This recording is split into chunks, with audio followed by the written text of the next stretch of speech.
I keep getting these spam comments on Instagram. Hey, this is Stephen Blake of Animal Sun, and you're listening to The Loud Spot with Sebastian. Oh, no! Oh, boy! Ah, here it comes! The motherfucking Loud Spot!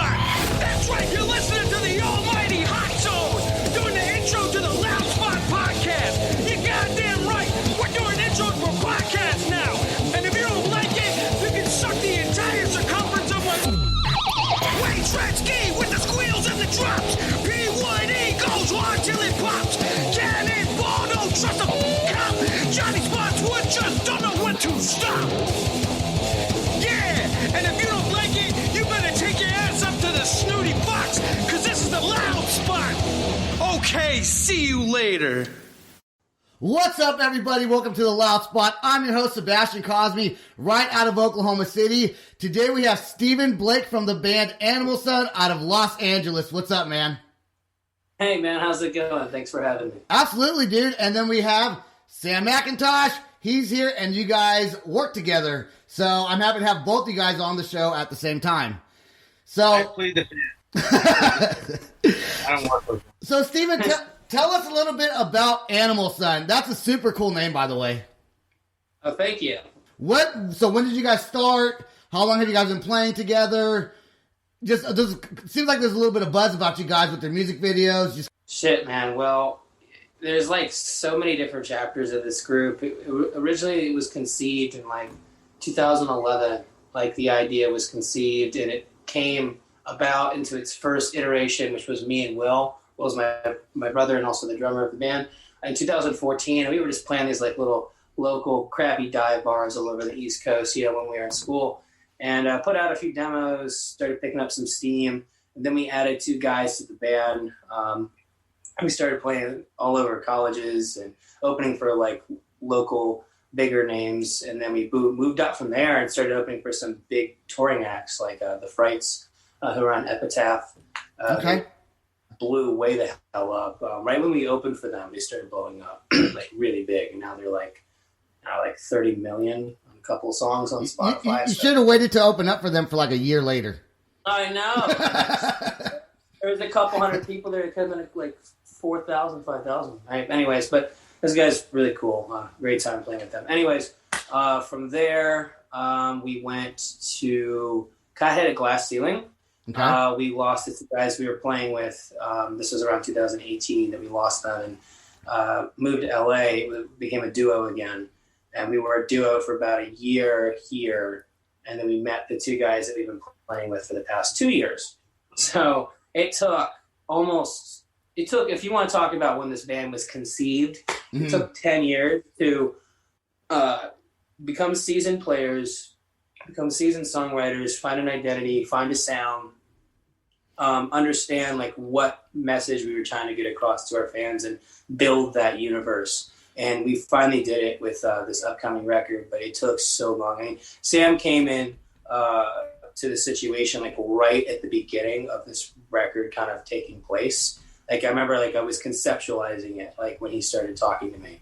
And all we had was Girl in Blue at that point. We had a couple of other like B-side songs like Without You and Still Believe, which got into American Songwriter, but we didn't really have a focused sound. And I remember that was the feedback we got back from a couple of people in the industry. It's like, yes, these songs are great. It's just, it doesn't sound like you guys know what the fuck you're doing. You don't know what you want to be. And we noticed that there was like reoccurring themes and reoccurring styles that were in songs like Victory Song and Without You. But Girl in Blue is always the one that stuck out as like, okay, that's this band. So we just took that song and we wrote a story around that character with another, outside character that we made up for this album, and kind of it became a concept album between Red and Blue, which is as we call them. And that's what every word is. It's the next chapter of that saga. It's not the first track on the album, but when you listen to it in sequence, it says it's A to B. Right? You just get through right. It. That's the story is, and every music video connects. Did you guys tomorrow? Did you guys when you first started, when you and your brother Will, right, is a drummer? Okay. Yeah. Okay, so when you guys started out, between when you first started and now? Has your style changed at all? Like, did you start off always kind of a poppy kind of a rock band, or was it like a little bit harder in the beginning and then turn softer? No, they were deathcore metal. They were deathcore metal when they first started. It was hilarious. If you really want to know what we sounded like, man, we sounded like a Silver Sun Pickups ripoff band. Like, we first started. And I love that band. I actually got to meet the drummer last year at a private event, and we became friends because he happens to know someone who works with the guy that recorded all of our demos in Virginia. Right, so we did all these demos in Virginia. Like, he was close with a coworker who was best friends with the guy that did all of our stuff. So it was like such a small world kind of coincidence. Yeah, they were our major influence. Them, Radiohead, all kind of weird, obscure, like alternative stuff. And then from there, we started pulling from like Muse, and it got a little bit heavier for a little bit. And then it went to straight pop punk for like a year. Nice. And then from there, it went to Girl in Blue, right? Because Girl in Blue was actually written, Sam, just so you know, early 2017. That's how old that song is. It just didn't get, it got recorded in 2018, and it sounded like an old Killers meets Switchfoot song. I mean, the chorus was like, oh, whoa, oh, oh, oh, oh. It was like super, like, unbelievably peaceful. And then our producer heard it, Aaron Zeus, he goes by Zeus, Aaron Zeus Theta. He heard it, and he was like, man, those lyrics and like the message I think is really cool. So we took that song and just made it more of like I don't know, Gorillaz, Foster the People, like, you know, even Billie Eilish. Like, we're pulling from more modern alternative influences. Instead of trying to do what's been done, we're trying to take the best parts of what we loved about those records and make something that we can feel is a bit fresh and true and new to what we want this band to sound like. And it took 10 years to figure that out. I'm not kidding, it took that long. But we didn't start releasing music or become Animal Sun until 2014. Okay. When we came out as the band. And it's been a wild ride to get here, but I could not be more happy and excited with where things are going, especially with Girl in Blue approaching 1 million streams. That's awesome, man. Go ahead, Sam. The thing is if you want to get, if you guys really, you can search the internet for some embarrassing, cringe-worthy stuff between Steven and his brother, like oh boy, like jackass style stuff. How did you find this? Oh, don't worry. I'm holding on to that stuff for blackmail later on. That's all. That's what I'm doing. If it's on the internet, man, it's already It's out on there. the internet. You can't get rid. And it's not even on your guys' stuff. It's on other people's. So your friends that you're hanging out with. So well, that's the thing, man. Like, these people are like screen recording us on our Instagram lives, and we're having like hundreds and hundreds of kids like watch every move that we do. Actually, freaking thousands of them now. So that's why when you first start out, you can't give a shit about nothing. If you start by giving a shit, and then all of a sudden people catch you doing things that maybe you shouldn't be doing, now it's a bad image. But if you start out with fuck it, whatever, dude, I'm just gonna do what I want to do. That's the image that you're not gonna care anymore. See, that's Sebastian though. That's his philosophy. That's right. He starts out with bad influencey things for kids all the time, and he realizes if I just say don't look at me, I am not a person of I am not an idol, don't look at me. He thinks he can get away with that stuff. Yeah, I've done a couple things already. Sam's like, dude, delete that. like the other night. Oh, whine in YouTube. Yeah, don't whine in YouTube, people. Just don't do it. No whining allowed. No, boxed wine. He drinks little boxes of wine. 3 boxes of wine. And he decided to cut some in-card promos. They did not. They sounded. I found out later why he was upset, but I didn't know this at first. But he was angry in that video. Pissed, man.